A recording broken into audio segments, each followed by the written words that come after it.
Here on the kitchen table, there is this upholstery cleaner. Guess what? It doesn't work. So let's take a look at the nameplate. What kind of miserable misadventure I'm getting myself into.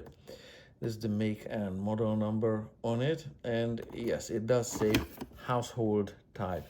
That means usually everything is undersized, under lubricated, under designed, under engineered, and designed for 20 hours of life.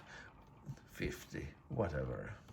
I really dislike light duty, household use only designation. Okay, what happened here so far? So this plate used to be on one side, on this side. This plate used to be on this side, and I removed 3 screws from here and 3 screws from there with a screwdriver. So far so good.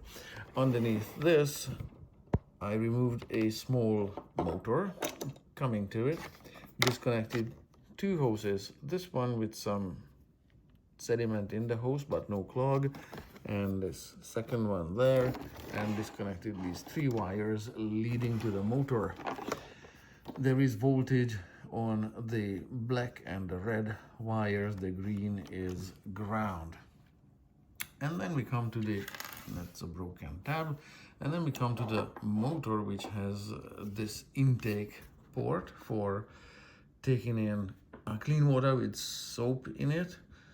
And this is essentially the pump to pump it through this tiny motor. Okay, so the clean water with the detergent comes in through this port here, and it's supposed to be pumped by this motor, which has a problem. So the motor itself has these 2 screws to it to detach this port. This is where the clear hose was hooked up to. This is where the black hose was hooked up to.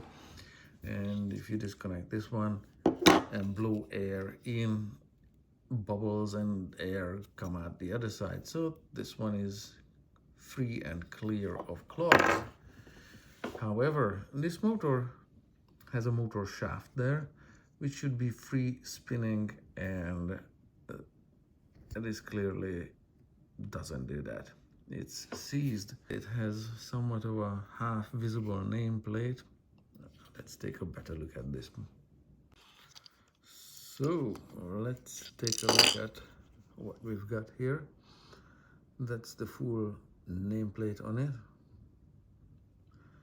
And yeah, that's corrosion. I don't know if it's the housing only, or I don't know what's going on there.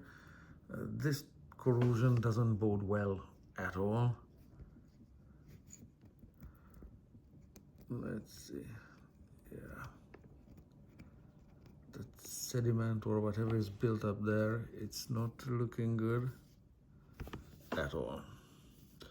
So what is likely to have happened here, there's a bearing here underneath this raised surface, and there's a bearing there underneath that raised surface. If this bearing corroded away, that's why it is stopped rotating. Let's see if this can still be turned. Yeah, barely. It's kind of seized. So let's make it kind of working. Okay, so far so good. It needs some liquid lubricant right in there. So yeah, even with the lubricant, the process of corrosion and damage to the bearing cannot be reversed.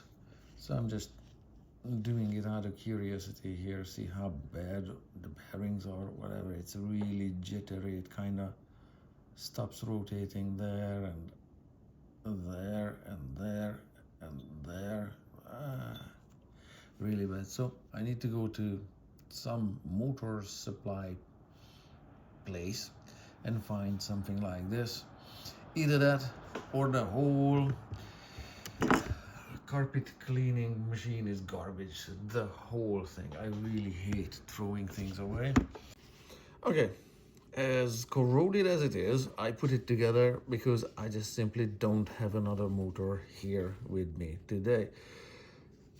When you put the shaft back into this part here, keep in mind that the flat part on the shaft has to mate with a flat part in the plastic, so it doesn't just go together in any position. So you have to find where the two of them actually fit together in order for these two screws to be going in properly, and the little turbine or a little pump here to actually function.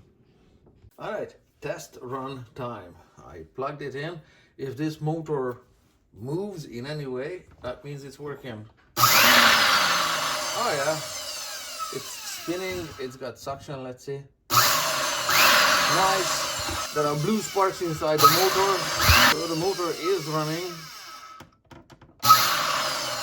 For how long, I don't know, but at the moment it works. All right, let's put it all together. So that's how the motor is in place, hooked up to the clear hose, the black hose with its hose clamp, two screws that hold the motor down, and that's how the wires are connected. The green obviously goes to the motor housing, ground, and the black one is up top, the red one is down below. And that's how it's all seated just before this cover plate goes back in place. 3 more screws. All right, assembly is complete, plugged in. Let's see if it amounts to anything.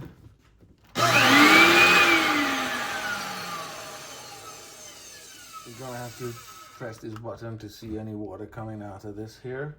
If it does, it's a miracle.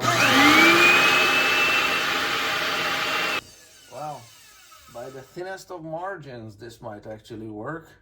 Okay, for this cleaning to work, there has to be a nozzle here, this gray bit in the handle, which is missing from here, whatever. So, even as it is put together, that faulty bearing is gonna seize up again because it's still leaking water in through that O-ring. It's still insufficient, and this whole machine, even though it's together and it's functioning, it may only work for another 10 hours before the bearing seizes up again.